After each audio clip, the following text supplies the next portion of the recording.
बच्चों, हम लोग आज अध्याय 4 हमारी वित्तीय संस्थाएं के बारे में पढ़ेंगे। ये वित्तीय संस्थाएं क्या होती हैं, इसके बारे में देखेंगे हम लोग बच्चों। तो देखिए, और इनका होना क्यों ज़रूरी है। तो अगर देखा जाए आम जीवन में, तो एक किसान है, उसके पास उतनी संपत्ति नहीं होती है, जिससे वो क्या कर सके, खेती कर सके। या फिर एक उद्योगपति भी है, या फिर एक बहुत बड़ा व्यापारी भी है, तो उसके पास हमेशा पैसा नहीं होता है। या फिर जब वो अपने बिजनेस को आगे बढ़ाना चाहता है, या फिर एक उद्योगपति है जो अपने उद्योगों को बढ़ाना चाहता है, तो उसको पैसे की ज़रूरत होती है और उस समय उसके पास उतना पैसा नहीं होता है। तो इस अवस्था में और इनका विकास होना भी ज़रूरी है। अगर किसान खेती का विकास ना करे, अच्छे ढंग से खेती ना करे, तो भी दिक्कत का प्रॉब्लम वाली बात है। अगर एक उद्योगपति अपने उद्योगों का विस्तार ना करे, तो भी ये प्रॉब्लम वाली ही बात है। उसी तरीके से अगर एक व्यापारी है, वो भी अपने व्यवसाय का बढ़ाए नहीं, फैलाए नहीं, तो ये भी उसके लिए दिक्कत है। उसके लिए क्या, सबके लिए दिक्कत है। ठीक है? तो जब ये लोग अपने-अपने क्षेत्र में काम को आगे बढ़ाना चाहते हैं, तो इन्हें पैसे की ज़रूरत होती है और इन पैसों को वो कहाँ से प्राप्त करें? क्योंकि उनके पास तो ऑलरेडी है नहीं। तो ये वित्तीय संस्थाओं की तरफ देखते हैं। वित्तीय संस्थाएँ क्या होती हैं कि ये वैसी संस्थाएँ होती हैं, जो कृषि को किसान को, उद्योगपति को या फिर व्यापारी को क्या प्रोवाइड कराती हैं? ये साख या आप इसको कह सकते हैं ऋण प्रदान करती हैं। तो वित्तीय संस्थाएं वैसी संस्थाएं होती हैं जो लोगों की आवश्यकता अनुसार उन्हें मुद्रा प्रदान करती है। मुद्रा यानी जो ऋण लेते हैं, वो क्या लेते हैं?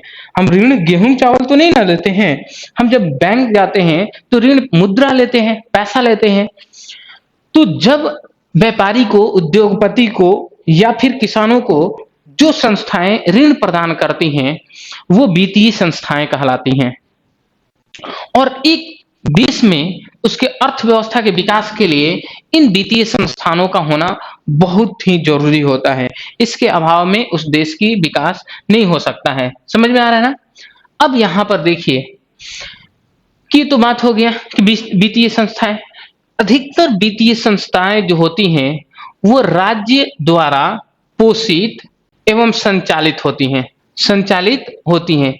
इसका मतलब ये है, ऐसा नहीं है कि सब जो वित्तीय संस्थाएं हैं ना, वो राज्य द्वारा ही संचालित होती हैं या उन्हीं के द्वारा कार्य करती हैं। कुछ ऐसे हैं जो निजी क्षेत्र के भी हैं। समझ में आ रहा है ना? तो खैर, लेकिन अधिकतर जो होती हैं ना, वो किसके द्वारा संचालित होती हैं? राज्य द्वारा पोषित एवं संचालित होती हैं। और ये जो सेंट्रल बैंक होता है, केंद्रीय बैंक, आरबीआई, जो रिजर्व बैंक ऑफ इंडिया, जो भारत का सेंट्रल बैंक है, केंद्रीय बैंक है, तो इस बैंक के द्वारा ये संचालित होती है। यानी कि ये बैंक जो होता है ना, उनको गाइडलाइन जारी करता है, उनके नीतियां बनाता है, वित्तीय जो नीतियां होते हैं वो बनाते हैं और उनके द्वारा ये बैंक संचालित होते हैं। समझ में आ रहा है ना? अब देखिए, ये क्या करते हैं? ये ऋण प्रदान करते हैं अलग अलग लोगों को। जैसे किसान है, तो वो किसान है, किसके लिए ऋण लेगा? तो किसान को ऋण किसके लिए चाहिए? तो उसको खेती के लिए चाहिए। जैसे बीज खरीदने के लिए किसान को ऋण की जरूरत क्यों पड़ती है? तो उसे बीज के लिए, उसे खाद के लिए उसे चाहिए। और किसके लिए चाहिए बच्चों? साथ में उसे, अगर उसे पटाना हो, खेत की सिंचाई करना है उसके लिए, या फिर उसको उसमें उसको जुताई करना होता है उसके लिए। इन सब चीजों के लिए उसे ऋण की आवश्यकता होती है। उसी तरीके से उद्योगपति को किसके लिए? उद्योगों की स्थापना के लिए। व्यापारी के किस लिए? तो अपने व्यापार को बढ़ाने के लिए। ठीक है? अब ये जो वित्तीय संस्थाएं होती हैं ना, वो एक तो सरकारी वित्तीय संस्थाएं हो सकती हैं, सरकारी वित्तीय संस्थाएं। दूसरा, अर्ध सरकारी वित्तीय संस्थाएं हो सकती हैं। अब जरा समझिए इसमें क्या अंतर है। और एक तीसरा भी होता है बच्चों, जिसको सूक्ष्म वित्तीय संस्थाएं कहा जाता है। ठीक है, सूक्ष्म वित्तीय संस्थाएं। अब जरा समझिए, जैसे सरकारी वित्तीय संस्थाएं किसे कहा जाता है, कि वैसी वित्तीय संस्थाएं जो सरकार द्वारा पोषित एवं संचालित होती है। ध्यान से समझिए बच्चों, हम किसके बारे में अभी बता रहे हैं आपको, सरकारी वित्तीय संस्थाएं। तो वैसी वित्तीय संस्थाएं संस्थाएं जो सरकार द्वारा, या ऐसे भी लिख सकता है राज्य द्वारा, ठीक है, तो इसमें कोई घबराने की बात नहीं है। राज्य या सरकार द्वारा संचालित, पोषित एवं संचालित। पोषित कहने का मतलब कि उसमें जो पैसे की रिक्वायरमेंट होती है, कोई वित्तीय संस्थाएं हैं तो जरूरी है कि उसमें मुद्रा का रिक्वायरमेंट होता है, जरूरी होता है। तो वो मुद्रा की पूर्ति जो होता है कौन करता है, सरकार करता है। समझ में आ रहा है ना।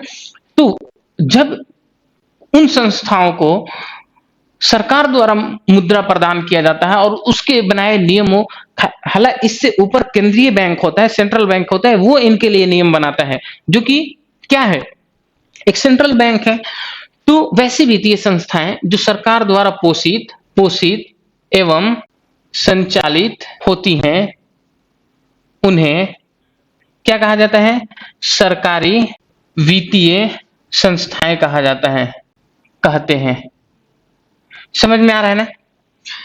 ये वित्तीय संस्थाएं केंद्रीय बैंक यानी आरबीआई के बनाए नियमों के अनुसार कार्य करती हैं। समझ में आ रहा है ना। ये जो भी सरकारी जो वित्तीय संस्थाएं हैं, ये किसके लिए काम करती हैं, कैसे काम करती हैं, तो ये खुद अपने रूल एंड रेगुलेशन नहीं बनाती हैं, बल्कि इनका रूल एंड रेगुलेशन आरबीआई बनाता है। ठीक है। दूसरी बात, इसमें एक और बात ये है कि ये आपको शॉर्ट टर्म के लिए, जैसे मध्य अवधि या उससे पहले भी अल्प अवधि के लिए भी, अल्प अवधि, मध्य अवधि और दीर्घ अवधि, इन तीनों के लिए क्या करते हैं बच्चों, ये ऋण प्रदान करते हैं। और खास करके ये तीनों के लिए तो इसमें कौन कौन से शामिल हो जाते हैं, यानी अल्प अवधि कहने का मतलब कम समय के लिए भी ऋण प्रदान करते हैं।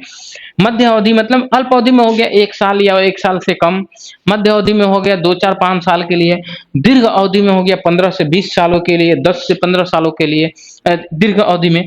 तो इन तीनों तरीके के ऋण प्रदान करते हैं। इसमें किसान हो गए, व्यापारी हो गए, उद्योगपति हो गए और उद्योगपति हो गए। तो ये सारे किस में आएंगे, सरकारी वित्तीय संस्थाएं में इनका नाम आता है। समझ में आ रहा है ना। अब आगे बढ़ते हैं, हम लोग देखेंगे अर्ध सरकारी वित्तीय संस्थाएं। तो कभी कभी क्या होता है कि सरकार अपने कार्यों को कराने के लिए कोई दूसरे लोगों को ढूंढती है और उनके माध्यम से ये कार्य कराती है। समझ में आ रहा है ना। तो वैसे संस्थाओं को क्या कहा जाता है, अर्ध सरकारी वित्तीय संस्थाएं कहा जाता है।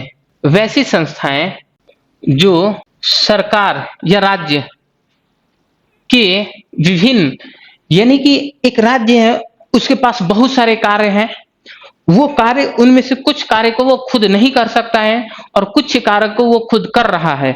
तो जब वो कार्य किसी दूसरे ऑर्गन से कराना चाहता है, यानी दूसरे लोगों के माध्यम से कराना चाहता है, उन्हें पैसा देता है और उनके दिशा निर्देशन वो खुद दे देता है। समझ में आ रहा है ना। तो उसको कहा जाता है अर्ध सरकारी बैंक। तो वैसी संस्थाएं जो सरकार के केंद्रीय बैंक के दिशा निर्देश के तहत स्थापित होती हैं। अच्छा, एक चीज और यहां पर कि आप कहिएगा कि सरकारी वित्तीय संस्थाएं का कुछ उदाहरण दीजिए, है ना। अभी हम अर्ध वित्तीय संस्थाएं से पहले आ रहे हैं कि सरकारी वित्तीय संस्थाएं। तो सरकारी वित्तीय संस्थाएं का कहिएगा कि कुछ उदाहरण दीजिए।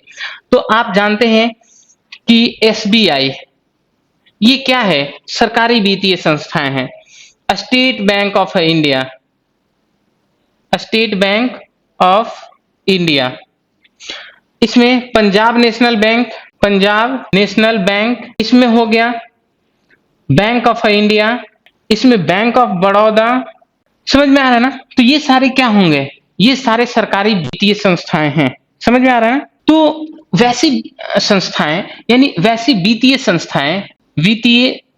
संस्थाएं यहां पर होगा, वैसी वित्तीय संस्थाएं जो सरकार के केंद्रीय बैंक के दिशा निर्देश के तहत स्थापित होती हैं और लोगों को साख एवं ऋण प्रदान करती हैं।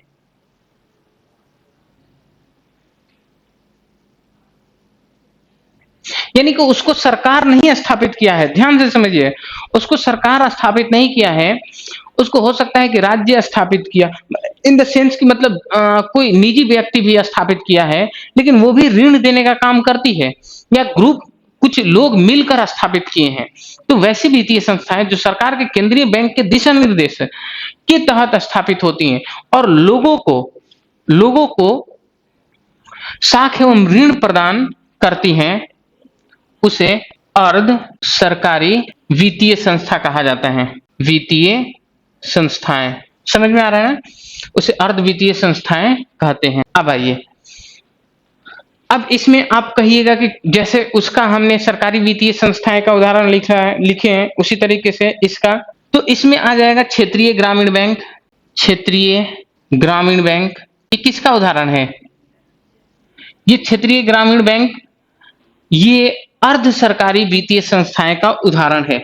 उसी तरीके से बिहार राज्य कोऑपरेटिव बैंक ये किसका उदाहरण है? बिहार राज्य कोऑपरेटिव बैंक ये है आपको अर्ध सरकारी वित्तीय संस्थाएं का उदाहरण है। समझ में आ रहा है ना? अब देखिए, हम लोग देखेंगे सूक्ष्म वित्तीय संस्थाएं। यानी कि सूक्ष्म वित्तीय संस्थाएं वैसी होती हैं जो निजी स्तर पर, मतलब एकदम छोटे छोटे समूह में, छोटे पैमाने पर गरीब लोगों को क्या करती है, ये ऋण प्रदान करती हैं। यानी कि जो इसका जो दायरा होता है ना, बहुत कम होता है, और ये खास करके जो लोगों के समूह के द्वारा इसका निर्माण किया जाता है, और ये क्या करती है, लोगों को ऋण प्रदान करती हैं। कोई व्यक्ति भी इसका क्या कर सकता है, स्थापना कर सकता है।